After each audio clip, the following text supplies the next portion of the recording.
What's an unexpected expense that you didn't anticipate having to pay for? School uniform is super expensive. Yeah. Luckily, you can do the t-shirts and shorts or t-shirts and trousers at the supermarket, but any branded stuff, super expensive. £33.95 for a school jumper. What? For one, and then they lose them. Yeah, exactly. Like, tomorrow. Like, They end up in the lost property a lot. Water bottles as well, because I don't know why, but my little one either loses them or just seems to break them all the time. So, yeah, I've got loads of them around my house now. But yeah, school uniform's an expense that I wish I didn't have to pay out for. But my school, you have to wear branded jumpers, and they have a summer and a winter uniform. That's already two lots of different kind of uniforms to buy. And then they also have, because they have to wear the logo, telling you £33.95 for a jumper. So if you go for a non-logo jumper, then it's a non-logo polo shirt, which is their summer uniform, then they're not allowed to take off their logo jumper, which is... But they do though, don't they? They do. They'll just be told off to Exactly, exactly. So in essence, really, what that means is you have to buy a logo, a logoed shirt. It's just, it's a joke. and shoes, because they grow out of them so quickly as well, don't they? Clothing is, you get given so much stuff when you're pregnant. Yeah, but no one gives you stuff for a 3-year-old. Exactly. And actually, this is kind of, I don't know, maybe it's a new business plan or something, that you do some sort of like swap and share. I'm sure there is something like that. But yeah, just you get given so much when you're expecting your baby. So you get like baby grows and muslins and tiny, tiny little socks.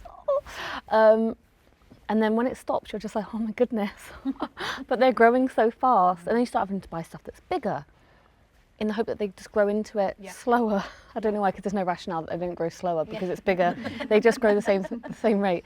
But yeah, clothing and shoes, because they just grow out of it so much. My little one's got really big feet as well. Second-hand clothes are fine, but you don't want to go second-hand shoes when they're that age, because they've really gone through the meal, those shoes. Yeah, it depends though, doesn't it? It's like looking at the pictures of them, you're kind of like, maybe they're okay. I've definitely done it, because I'm like, I'm not spending 40 quid on a pair of shoes that he's gonna trash and then wear for like probably 2 months, and then he's gone again. I'm like, I just can't afford that. It's ridiculous. Like, yeah, or you just get rubbish shoes, but then you're like, oh, but the feet will suffer in later life. And well, the scientists are saying, no, you need to be really careful with their feet and what they're wearing. Yeah, it's tricky, isn't it? The other thing is, like, when they start wanting to go to like classes, or you decide that they should like try different classes, and they all sound like really reasonable at the beginning, because they're like, oh, it's £40 a month. And oh, you go, okay, well, it's less than £10 a week. And then they want to go to a different class, and then before you know it, there's like 2 lots of classes. Then they want to, like, my daughter wants to do ballet now, so she probably wants all, like, I don't know, the dress and what's the dress called? The tutu. Yeah, thanks. And then that's just like another expense, and there's like, it's almost like a never-ending thing. Like swimming lessons is something like we think is a really good thing for her, but it's like £40 a month or over £40 a month for that. So yeah, I think classes is definitely something that I feel like my daughter should be involved in and like experience. Yeah. But like, it's just, everything's so expensive. Yeah. And days out. So you want to go to the zoo, or I don't know, to a soft play. It tots up, doesn't it? Yeah, it some really of them does. are like, you go to some farms and they're like, I don't know, £5 each. And then you go to some others and they're like £50, £60, and that's before you've even like eaten anything, been told you have to walk through the gift shop on the way out. Oh, that's the killer, isn't it? Yeah. Dad, can I have this? No. But they always end up with it. Yeah. Somehow. Yeah. My little one's got the eyes and the lips. Yeah. You know. Oh, please. Yeah. Please. Have I been good today? Yes. Can I have this? No. But why? Because I've been good. Yeah. So what sort of impact has the cost of living crisis had on all of you? I mean, every supplier of utilities or any service puts their price up. Yeah. So, and some of them is like a considerable amount, and you just can't plan for that kind of increase as well. So it's been quite tough for us, but I guess it's just how it is. You have to kind of find ways to cut back, and like shopping, for example, where it might have cost us like £60, £70 a week. Yeah. now is like 90 to 100, and that's a lot of money per year to have to find to. But you have to pay for it because it's food and. I was doing the food shop this week, and so I started like trying, you know, one of these delivery home system things. So I was doing like sort of quick pack lunch shop, and I'd run out of olive oil. £7.99. Yeah, that's one of the worst things to run out I with was at the moment. completely shocked. It'd be cheaper to fly to Italy Literally. and make your own olive oil, wouldn't it? I was so shocked. So yeah, no. I mean, you say about cutting down, but I'm equally like, I think, you know, my pay's only gone up by not nowhere near, you know, cost of living, and I kind of think it's really difficult to cut back, but also think, well, my pay's not matching, you know, the cost of living kind of thing. So it's really difficult. I think it's a massively widespread pain point, you know, that salaries are not increasing at the same rate as cost of living, you know. And like you said, you do have to cut back. So, you know, some people might not start buying a name brand sauce or something like that. And like, we think that's a small sacrifice, which of course, in every day, it is. Relativity, right? Yeah. But then when you start to do that on everything that you're buying and the places that you do take your children or the places that you go out to eat as a family, as a treat, you still sort of got that in the back of your mind where you're thinking, okay, but I know that my mortgage has gone up. Personally, our mortgage has gone up this month by over £300. And it's like, where do you find an extra £300? And of course you've got to, because that's just life. But then that doesn't take into the account the utilities and the other things, and the school uniform's gone in this month as well. And actually, you just sort of paying hand over fist for so much stuff that you kind of just wish that you didn't have to. But you know, adulting is adulting, and I just think that it's really hard to still have the same quality of life that you kind of imagined for yourself as an adult and for your children. I think I was brought up in quite a frugal household. My mum was an only parent of 4 of us, and I have always thought, well, I'm always going to try and make sure that my little one's got more than what I had. And actually, of course it is, especially now, because actually for the first couple of years, that probably was the case. And I was like, okay, I'll just go and buy another pair of this, or I'll buy him a little this, and I'll buy him a treat for that. And actually now, you know, there's a very big disparity in what an everyday treat looks like. And I think that's sort of hit hard in some places. Do you know what I could add to that as well? Having teens is like, what's really difficult is, I think when they're littler, you know, you can just buy stuff from your, like clothes, let's say, from the supermarket. When they're teens and they want Nike Airs and my 2 have outgrown the sort of children's sizes, 10 and 11, mind. Then I wear size 6, which is officially in the adult. So it's like £160 something for a pair of shoes. That's more than, I'm thinking that's more than I spend on my own shoes. What do you mean? So it's really, really difficult, because then you're also thinking, oh, well, I don't want them to be bullied because they don't have the... So you've got to sort of juggle that as well into the whole thought and mix. Is really... Yeah, I do find myself fortunate that my little one has no idea about name brands just yet. Nothing. Long may it continue.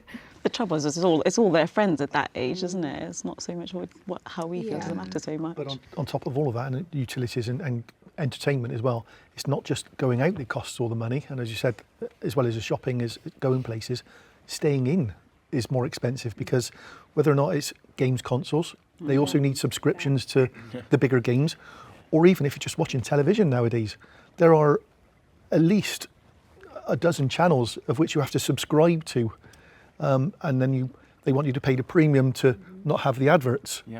So even just staying in is become more expensive. I agree. Yeah, I do Not just agree with going out. that. So how often do you guys treat yourselves to a takeaway? I say about cost of living, but I do quite like a takeaway. I would probably say once a week to once a fortnight. Like, I do quite like I feel like it is a real treat. One, because then I don't have to cook and wash up. And, you know, that bit of time, you know, when you've been working full time, your children have been at school, having that time back, just to put your feet up and watch something on TV or read a book or be a bit more present in your child's life. Actually, that is great. Also, I am a proper foodie, so I like trying new places. So I'd actually probably do it more than some. Yeah. But I don't begrudge myself. No. I think it's important you do treat yourself because it is so stressful with all those other worries that we've talked about. And if it's just like a pizza or a curry or something like that, just to bring the morale up in the household, then I personally think that's a good thing and something you should kind of keep doing. And I'm sorry, when you're crawling downstairs at 8:30, 9 o'clock from doing a bedtime that didn't quite work how you wanted it to, The only thing that gets me through. you need to get some takeaway in to boost that morale, as you mentioned. Yeah, it's a treat for sure. Like in our house, I mean, probably once a month. If I had it my way, it'd be more. But yes, it's similar to the cost of living stuff, really, like we just talked about. Like we are constantly conscious of our spends at the moment. I hate that we have to be, but yeah, we have to just be conscious, especially nursery fees as well. They've gone up because of it. And that's like the biggest outgoing. really Oh my God, it kills me. So yeah, with takeaways, it is very much a treat. It's like, okay, let's get our favourite and we'll make it last over a few days. Like we'll buy ourselves more and then it will last. And then the joy is there for a few days for the weekend. Yeah, that's what we tend to do. I think that's a really interesting point about nurseries because depending on your situation with work-life balance and stuff as well, is that for us, for example, Rosie's been in nursery for the last couple of years. She's only been in 2 days a week, which is like the hours that you get given by the government. We still have to pay £230 like a care package, which goes towards the cost of their food and like I guess the equipment and all that kind of stuff. So it's a lot of money to find. Again, you have to find it because we chose to send her to nursery those 2 days a week, and we don't have the childcare to do other stuff. So again, it's just another expense that no one says, oh, you're having a baby, don't forget this. Yeah, you know? that's right, absolutely right. And like I work part-time, so I do 2 days off with Harvey, and then my mum has it on the Wednesday, luckily, but then 2 days off, 2 days he's at nursery. But because I work part-time, I'm obviously not getting as much as I used to do. My husband then has to take a lot of the financial burden on because he has to keep things afloat, and it's so hard. Like, and yeah, I keep seeing these memes about when my child stops nursery, you'll know. You'll know, like I'll be on a yacht in the Saint-Tropez. Yeah, it's just wild. It's so expensive. We're really glad when we got the 30 hours free because we had Logan in full time, and it was over £1,200 a month. Yeah. So it was actually at the time, before my mortgage went up, it was more than my mortgage to send him. And then when the 30 hours free came in, that was an absolute godsend. I was like, oh my goodness, I've got so much money. And I didn't have any more money because it just went somewhere else. Yeah, there's always something else to spend it on. Absolutely. Then there's like a house renovation or this or that or the other. But that's all the Or like, a takeaway. that's all the planned like expenses, right? But then like this week, I've had a wasp's nest in my attic. So I had to deal with that, which is not something you like plan for. So there's all these things that like suddenly pop up out of nowhere, and you've got to again just magically find some money to pay for it all. So The it's- money tree. I've got one in my garden. It's pretty exactly, exactly. So who here has a life insurance policy in place? Yeah. Not me. Interesting. Do you mind if I asked why? A number of reasons, to be honest. Without wanting to put anybody off, I have a preconception of insurance companies not paying out. And it's only what you see in the press, whether it be car, holiday. There's always, in my perception, a reason why the insurance companies won't pay out. Now, with life insurance, we certainly had life insurance when we had a mortgage. So we felt that was important then, whilst both working and needing to pay for the mortgage that you've mentioned is stretching yourselves, is to have that insurance in place at that time. But since I've paid the mortgage off and I no longer need to worry about the expense, we no longer have insurance. Possibly life insurance when you've got mortgage and you've got expense is probably important then to cover that. And like I think it's critical illness, I think it was an important one we had for our mortgage. But since not having a mortgage, not me, but obviously everybody else has, and obviously, hopefully, you all got the right reasons to have it. Yeah, well, I got mine because we bought a house, which was about 10 years ago now. And to be honest, it is one of those things that because I've been paying it so regularly every month, I don't notice it going out of my bank. It is just kind of one of those things that the price hasn't increased. So I just kind of leave it there in the background. And because I have got a mortgage, if anything were to happen to me or my husband, the other one wouldn't be able to afford to take full responsibility of the house, the bills, taking time off work to deal with that. And I just feel like, I mean, one day I will die.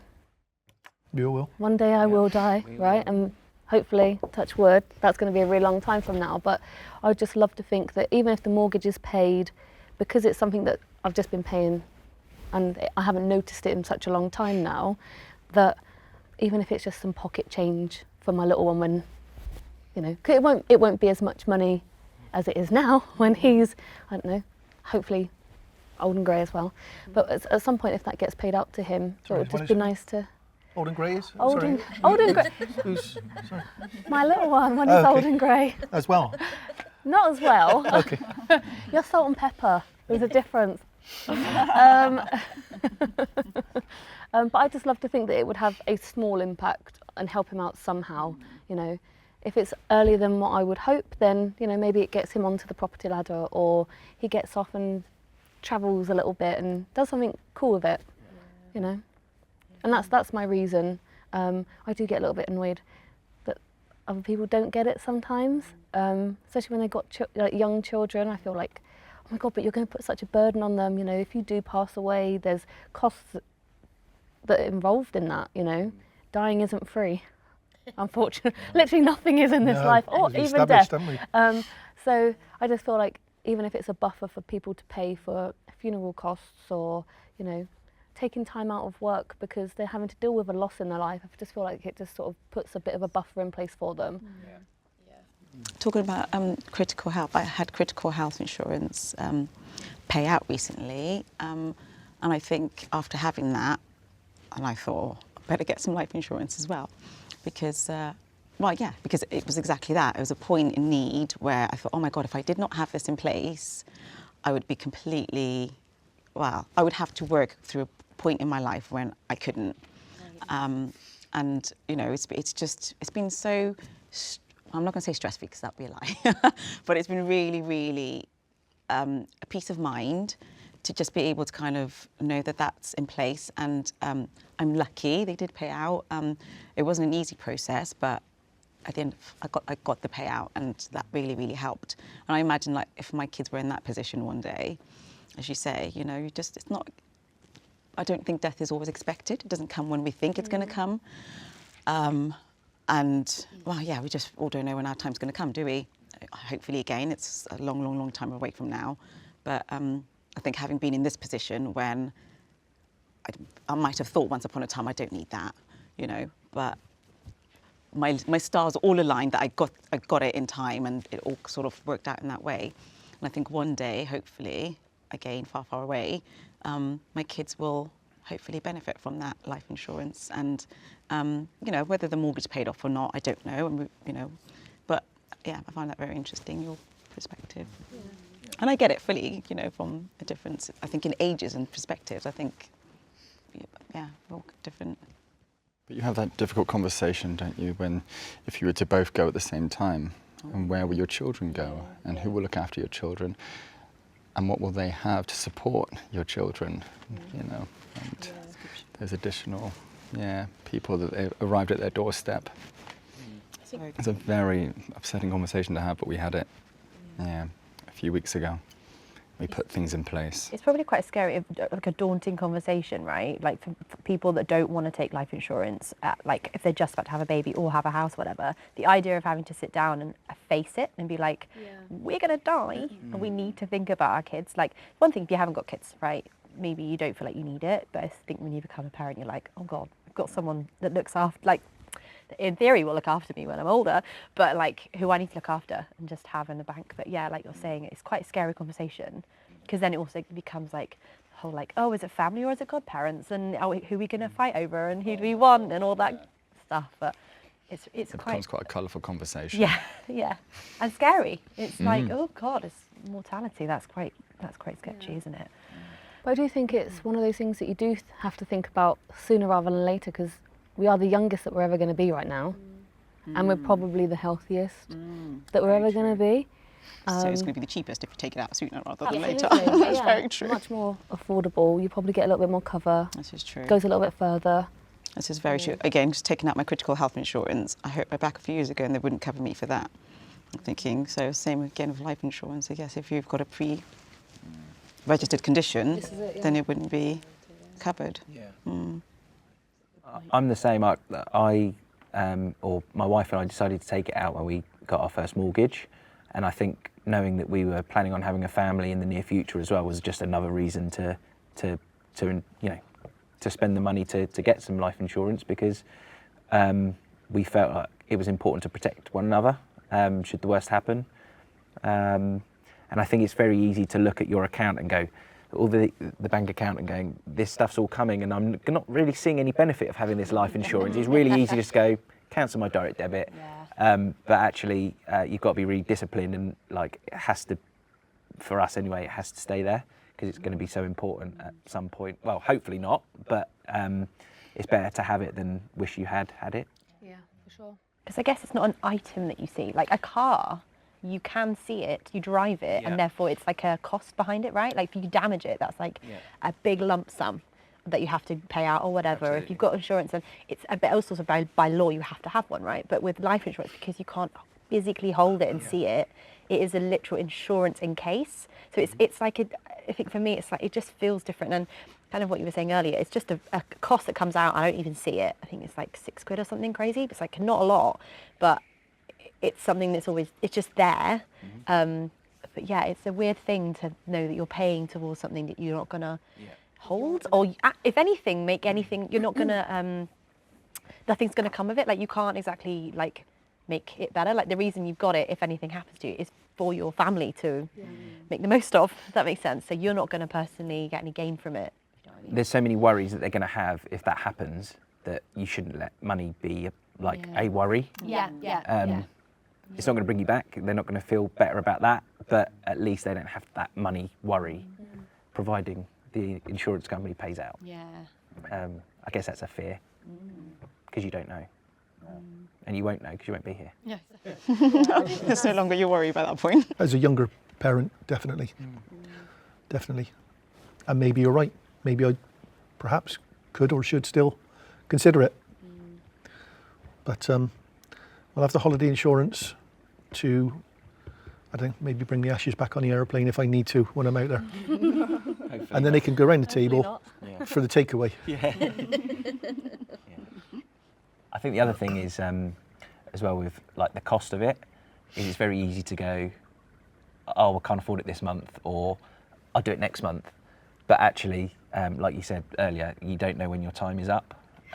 So you may as well do it now, because tomorrow might be too late. And it's very easy to go, I don't have the money to do it this month, or I'll look into it another time. But you're probably still doing a lot of the stuff that you want to do, like having a takeaway, which for a similar price is, for the price of a takeaway, you could be taking out insurance. Protecting your family. Yeah. I'm one of 4, and I remember my mum, she'd be able to feed all of us for less than £10 if we'd gone to the chip shop or something. And it is much more than that now, isn't it? How much does everyone spend on their takeaway now? I think it's hard to get, I'm thinking even with like a good coupon deal, it's hard to get like a pizza for anything below £25. Pizza is very expensive. Pizza is super expensive, isn't it? Crazy. You can make it yourself, but it's the effort, and as parents, we're all constantly tired. So it's like the idea of like sitting there, making your own dough and doing it. I mean, if your kids are happy to cook with you, then that's fun. But Which is great otherwise, like, at a weekend. Yeah, exactly. But certainly not The after weekday. school and work and No. housework and, who's got the energy to do that? Exactly. And on a bank holiday treat as well. It's, it's Yeah, quite a it's little nice treat when bank you've got a holiday little bit after of you've done time, it. isn't it? Yeah. And use the word treat as well. A takeaway should be a treat, so you should be able to go a little wild. But now you find yourself kind of kind of stepping back and looking through the, you know, what you've picked and think, oh no, I'll take off the extra mozzarella. I'll take off the because that's now £5, and you know, £5 for an extra topping is ridiculous. And I'm always that person that I will never buy a drink on the takeaway. No, yeah. Either You shouldn't. It shouldn't be done. I kind of It's so expensive. Sprite for like £3 something or other. I'm just like, I just can't justify it. I'm like that Even with though I rice. literally- With like plain rice, if someone gets a plain rice, and I'm like, what a waste. Really? You could have just made that yourself with dry rice. Yes, it takes longer, but come on, you're not going to spend £3.50 or stupid amount for that, for rice. Yeah, Like, but really?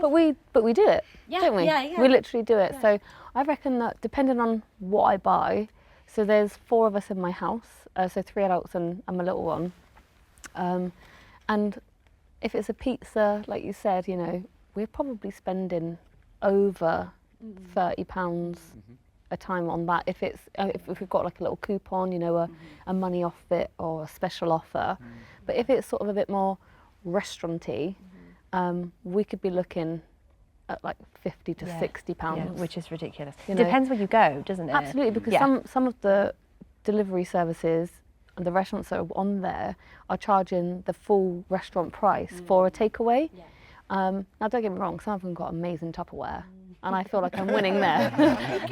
And as a mum, I always need Tupperware, Back for the Tupperware. but on certain places, it's a benefit. But yeah, you do start to think, oh, geez, like actually, can we share a starter between us now, or you know, and it has to go back to that element of being a treat. But yeah, it can add up. I don't remember many times that I had takeaways as a kid. I think my parents were just so like frugal, really, and that's kind of how I want to kind of be with my family. I don't want us to I don't want my little boy thinking that we can just afford things all the time. But at the same time, for my sanity, I like a takeaway. But it's like, yeah, with my parents when I was a kid, it was chippy maybe. My dad used to have one on the way back from work of a late night, and if I was lucky, he'd give me a chip.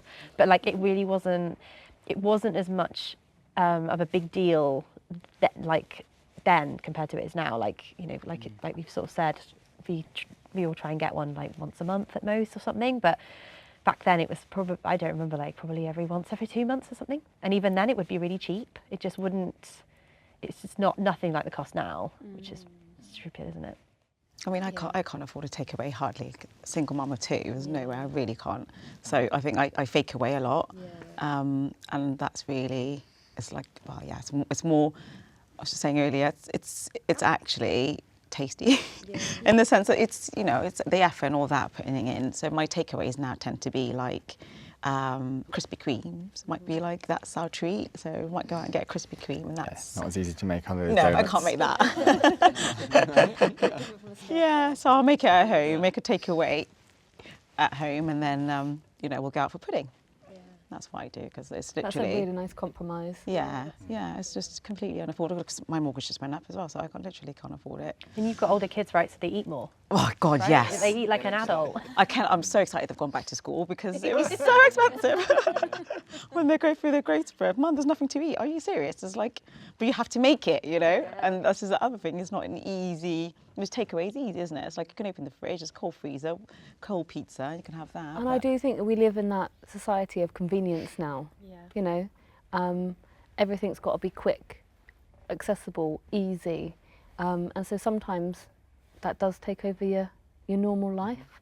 You know, and you're on your phones and you start seeing adverts and you're just like, oh my goodness, I could really eat that curry or that pizza or, you know, whatever it is. I'm a total foodie as well, so I don't have to be persuaded much. I'm the same. To be honest If my with favourite you. restaurant comes up with a coupon, I'm like, yes, please. Anything. Yeah. Yeah, I'm with you there. I'm the same as yourself. As I grew up, I don't think we had takeaways at home at all, and maybe fish and chips would be on a occasional night. But then you go through a phase when you become, as yours becoming teenagers, and then later on, you don't worry about takeaways because you want to be out at parties, and takeaways aren't relevant then. But certainly when we had our children, and then obviously we got together and we had our children later, Mrs. was out working on a Saturday. So it was a treat, because I would take the kids, maybe go see the grandparents, and then we would reconvene and have a takeaway on a night time. And this is going back 20 years now. So we have a takeaway every other week, really. But again, we're now getting to the phase where our children are so old that they're going out to parties and they're going out to clubs or festivals. So it's not all of us always being there. And certainly when she was working and it was a treat to come back, we would always mix it up. It would either have an Indian one weekend or a Chinese or fish and chips. Or last weekend, I think we had kebabs, doner kebab and chicken kebab. We all, because it's now 4 adults around the table on a takeaway, the price has now gone up as well, because certainly I remember when we first started taking takeaways, it was maybe £20 for the 4 of us because the kids would only have a little bit of each of ours. But as we get older now, we're ordering 4 meals and 4 rice, and I have the plain rice. And then if you're having naan breads and you're having all the condiments and poppadoms, or I said spring rolls, all the food that we have here as well. It's now 4 adults I'm feeding, and all of a sudden, I think I cried when it became over £20, over £30, and now it is £40 for a Saturday night takeaway. And we still do that, and certainly when we're all together, and we're not always together anymore because grown adults are having their own lives and their own parties. But yeah, certainly it's gone up a considerable amount, and we still make an effort to have it and afford it. And everything else, including life insurance, might go out the window for me, but we still make sure we can afford our takeaways and our treat on a Saturday night before sitting down and watching Saturday night TV. And they go out. It's now 11 o'clock. I'm going out. Going out. I'm going to bed. Because they've had to spend all that time pre-drinking because they can't afford the alcohol when they're out. That's why it's push it later. Cost-wise, like on a Chinese, it's a really good one and a relatively cheap one around the corner from us. And I think for just my husband and I, and we tend to get like a good chunk so that we can potentially go into lunch the next day, which is another meal ticked off, right? I think it would probably be about 25 quid, but even then it's like that seems silly because we could probably make it ourselves. But if we're going for like a really nice takeaway, it's looking like you were saying, sort of like 50, 60 quid mark, and then it's like, blimey, we may as well just gone out to eat. Like, what's the benefit? I mean, we sat at home in our pajamas or whatever, but like, it's just, it's wild. But it makes sense why it's so expensive, because everything's expensive. And if you want to pay for good food, then that's what you do, right? But that's the thing, and it's a shame that that's the general understanding. You just make it happen for yourself because you want it, because it's good food and makes you happy. So it's tricky, isn't it? I feel like you could argue that it actually helps your mental health. Yeah. Couldn't you really? On certain days, right? Yeah. Just not having, like you say, if you've had a really tough day and you've been just not having to cook, and not having to think, oh God, what am I going to make for tea? Yeah. You know, it's a mental health thing day. to look forward to. You know, to having that little treat, knowing at the end of the week or the end of the month, you've got that blowout to look forward to. Do you know, I never have a weekend takeaway. Mine's always a midweek one. Oh, is yeah, it? when I've had a really busy day or something. Saturday night takeaway. Yeah, no, I never normally do a weekend one really. I noticed a lot of people have a lot of Friday night takeaways, but we've always done a Saturday because she used to work on the Saturday and that was our treat. Yeah. But going back to what you were saying about making it easy, if we're now going to have an Indian on a Saturday night, I have to work out who's going to be available, who wants what meal and what extras, and then we have to get the order in quick, because otherwise you don't get the time slot at a reasonable time as well, because otherwise if you ring up at 8 o'clock, they say, oh, it's going to be 9 o'clock, 10 o'clock before you get it. Whereas, going back to what you were saying earlier on, convenience, I want to, what are we having? Let's order it, let's eat it. I don't want to be waiting 2 hours for a delivery, because then I've gone past the hunger stage. So I'm on an Indian weekend, I'm planning that lunchtime, 12 o'clock.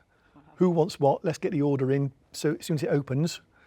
So there's a lot of planning into taking takeaways. And these fast food apps have made it not easier so much to stress-free. order, but everyone's doing it. So now it's no longer fast food. Yeah. You've got to think, I better put my order in now. It's 7 o'clock because I know I'm going to be eating by 9 or 10. And if I'm watching a football match on the telly as well, you think half time, it's like everyone puts a kettle on or whatever. You think half time I want to go and collect that takeaway. So you have to try and plan it meticulously as well, really, which is one of the things that, it's not just an easy thing to have. No. The other thing is, when you order the takeaway, you can pay to get your order first. Can you? So it's like premium. So you're already paying for delivery, and then you're going to pay an additional fee to get it hot. So it's kind of a little bit of a farce, isn't it? I was really curious to know, what is a nice takeaway? You both said, oh, a nice takeaway. I'm like, what is a nice takeaway? Like a more restaurant-y one in my book. Restaurant-y. Yeah. Or like So some of the- Mama's or something. Yeah. Right, okay. Yeah. So somewhere that you might actually go for dinner. So not necessarily an actual takeaway. So there is an Indian at the end of my road, so convenient, which we might get on the odd occasion, and I will order it and then I'll go up and collect it because it's, I don't know, 15 or 20 minutes rather than 50 minutes because I just pop up the road to get it. But it is a takeaway only establishment, so there it is actually a little bit cheaper than the Indian that is, I don't know, 10 minutes down the road because it's a sit-down restaurant. I mean, it is delicious, so there are no complaints there at all. But when I say a nicer takeaway, it would probably be from somewhere that you would go and sit down and eat. But I think. But why don't we? Yeah, Because I'm we on are the same- paying the same money. Well, I would hate to take my toddler to like a sit-down takeaway meal. I would want to sit and enjoy it and like. But yeah, to answer your question, I would say like a Chinese takeaway is a very different thing to what you're saying. Like it's a restaurant sit-in. If it's the type of place that you could sit in a restaurant and feel the ambiance and it's like nicely made, you know, it's got a good kind of reputation, then that's what I call a nice takeaway, which is more expensive. They're different budgets, I think. That's it for me. I'm sensing that maybe, like, is this coming from like a post-COVID thing? Maybe, yeah. What's your best and worst parenting story? I'll go with the worst because I don't know why I could think about the worst first, but I definitely can think about the worst. Always the way. Isn't it? I was sat earlier saying, I can't think of a good one, like, or good, like, you know, good point. Well, I can think of good points, and the good points tend to be really, you know, when you're struggling through parenting, because I don't know if anyone's like me, but you're just like, no one gave me a manual and I'm literally trying to figure this out. Oh, yeah. One day I get it great, another day, like, they're crying, I'm crying, we're all crying, you know? That's my worst parenting story, by the way. But my best one probably always would be the moments where you kind of look up at them being really kind to each other, or, you know, them helping. Oh, I tell you what it was. One of them, my son, I was getting ready to go away for a weekend, and my son decided in that moment that he wanted to make me waffles as a goodbye present. It's really sorry, yeah, except we'd all spent a good part of the day tidying the house because we all knew we're not going to be home for that weekend. And I come downstairs and the kitchen is, I mean, horrendous mess. There's flour, I mean, you name it, everywhere. And I walk in and I was like, what are you doing, babe? What are you doing? Mummy, I just want to make you waffles. I'm like, oh, okay. So I'm really tempering my like response here. I'm like, okay, I've got to respond really nicely. I'm like, but I didn't. So this is my fail. I was like, I'm really, really happy and I really, really appreciate it. But we've just spent the whole cleaning up. So he got upset, I got upset, and my daughter came in and she's like, Eli, I'll help you tidy up. And she helped him, and like they took the like waffle mix to their nanny's house, and I was just like, it's all gone in. Do you know what I mean? Those moments where you're just like, oh, they show you that like all the things you're teaching them is actually going in. So even though I didn't respond great, she came in and was like really like mature 10-year-old. Yeah, she responded correctly, and I was very like, oh, okay, that's the way to do it. I think my worst is when Logan slipped in the bath and he cut here and ended up having to get it stuck back together in hospital. And it was, of course, my other half was bathing him at the time, of course. Just to be clear, it wasn't me. Yeah, unfortunately. And he still, now Logan's 5, still panics about this regularly, yeah. But he slipped as he sort of manoeuvring him, and he didn't notice. I heard this cry, so I'd come into the bathroom and I was like, oh my goodness. And of course, because he was wet and he was bleeding, it was like, I don't know, like a scene from a horror movie. So we packed him off to hospital and had to get it glued back together. And we all just felt incredibly guilty, because you just do every time your child hurts themselves or, you know, they're upset. And of course, after that initial gluing it back together, he was absolutely fine, and we were still rocking ourselves in the evening. You know, it's not your fault. Don't worry, it's not your fault either. And it's okay. But I think the best one is the first time that he said, "I love you," unprompted. Because I think when you are constantly going, oh, "I really love you, I love you," and say it back. Come on. Well, and then they start to say it back, and they say, "I love you too," and you're like, oh, it's a nice little win. but it's probably because I've told them that I love them, and they're just saying it back. So the first time that he was like, I love you, or even now, sometimes he'll wake up and he'll come into my room and he'll just go, I love you, mummy, and I'm just like, oh, you're just the most angelic little thing. And he's not, but it just makes you just feel like your heart's going to burst with joy. Yeah, I know, I'm a soppy mum sometimes. I think very similar to your injury, bad story. My grandparents were alive, and I used to take the children down to see the grandparents. And on one weekend, the boy was running up and down the hallway playing football, and he ran too fast and slipped and went through a glass door window. It was one of those thin glass windows, but he ended up having a few cuts, and I rushed him to hospital, got him checked out, got him stitched up, everything was good. The following week, my daughter shut her finger in the door down at my grandparents', and I rushed her to hospital, and I saw the same paediatrician. Oh no. And I thought, I'm ready for a knock on the door soon after this. They're going to think child neglect. And as soon as he clocked me, I was in dread. That's my twin brother last week. Yeah, so yeah, similar on the bad ones anyway, for sure.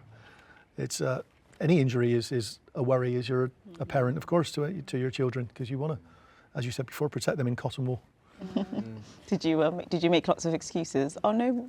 No, it's just the fact I think the paediatrician gave me a double look as well. I think he said, weren't you here last week? And I was like, yeah, I just kept my head down, got the daughter dealt with, because obviously it was a different child, and never looked back, and made sure they didn't run around in the hallway or anything again after that. Because it reminds me of, when you take them to the hospital or to the GP when they're poorly, and you've been up all night, and then you get there, and then suddenly they're fine as soon as you get into the GP, and you're like, what? And I'm like, I swear he was ill. In the waiting room. Yeah, they're doing like a dance routine in the waiting room. Oh, all jokes aside, that's what happened to us. Like, we had to take my little one to the hospital. Like, I'm going to say it was mostly my husband that was really worried about him, and I was just like, I think he's fine. But Bob was like, no, we've got to get me. I was like, fine. And he was just about 1, so we drove all the way to hospital, and like A&E Children's Hospital at a Saturday night is not a place to be. It's horrible. Anyway, they gave him like a hospital dose, I suppose, of Calpol. They admitted us anyway, and we were there for 5 hours, and he was just walking around having a great time. And I was like, are you joking? Really? Like, I was crying, he was crying, Rob was crying, all of us are a mess. And then he'd had Calpol and he was fine, and I was like, what a waste of time. You've given him so much stress. And that's where the patience things come in, you're just like, it's fine, they don't know what they're doing. They don't know what they're doing, but yeah. It was ridiculous. Now I know better now. I'm like, no, you're fine. You can walk on that bed knee, you've hurt yourself, you're fine. Yeah, not having it. I think when they're toddlers as well and they get sick, you feel so guilty that they're sick. Obviously, it's not your fault. They picked up a bug or a virus or something, and they're being sick, or they just got a horrendous temperature, and there's nothing you can do to help them other than Calpol or take them to the doctor if they need to go there.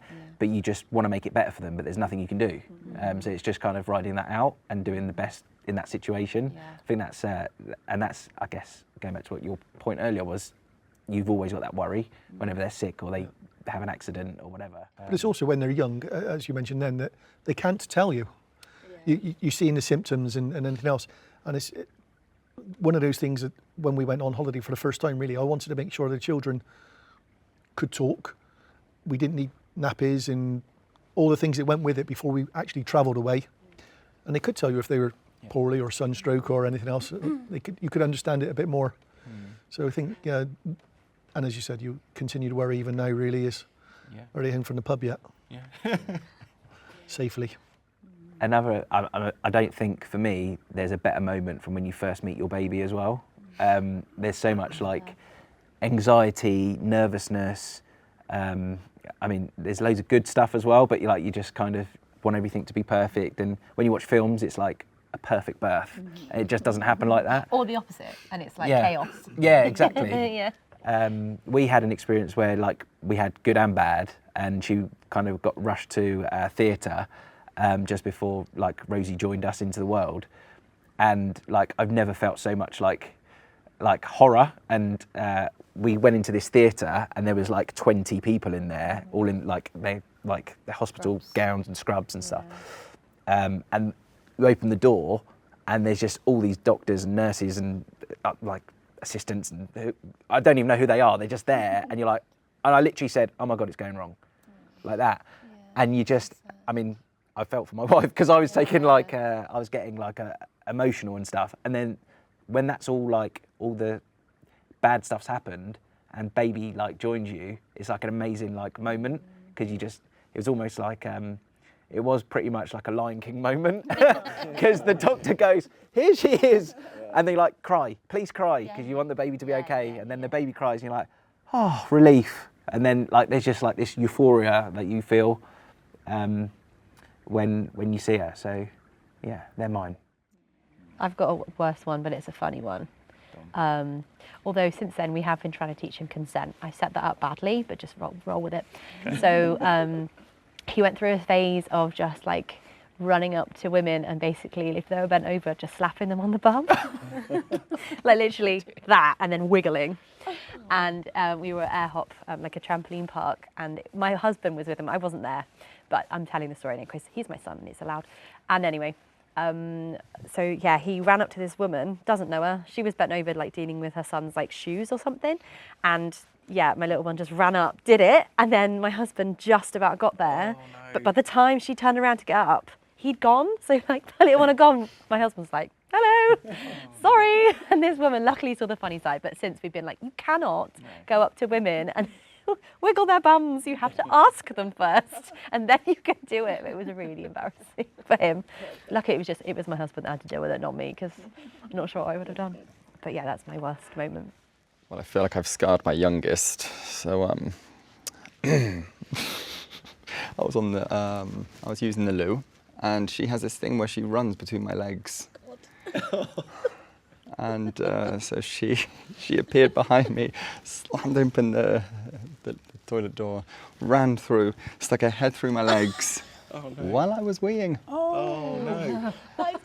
I weed all over her head. Yeah. And she went, "Ah!" started crying. I chucked the shower on. I was like, "Oh my gosh, this is terrible. Let's get this sorted quick." Put the shower on. My wife calls up. "You don't need to bath them now. It's too early." I was like, "No, really, I do. I do." And she was in hysterics. But I feel like that's going to turn up in a few years' time. Yeah. That's going to be milestone birthday conversations, like stories, isn't it? Yeah. You were never christened, but technically. yeah, this happened. The funny thing is when they start taking these stories to school, and they start telling their teachers about them the next day, thinking, "Oh my God, that's hilarious." Yeah. But yeah, those lovely polite moments, like you were saying, they're my favourite moments. They are. When they just turn on and say something lovely. You're like, "Oh, this is good. We're going the right way most of the time." We're on track, aren't we? But it's also outside the house as well. When somebody says, "Oh, I saw your kids walking with their mates from school," nice. and you think that's when they're at the worst. Yeah. And they said, "Oh, hi," and the friends, they're not embarrassed to say hello to an elderly person with their friends, and because you always think, group of school kids, they're going to be disrespectful, they're going to be rude, they're going to be cheeky. But then, like I said, when you hear feedback, somebody said, "Oh, I saw your boy or girl," and they said hello. Oh, there was about 7 of them, and they were all nice and friendly, and you think that's a good moment as well then, really, to bear in mind, be proud. Yeah. So it's getting it from third parties, not just in the house as well, because you want them to be respectful outside the house.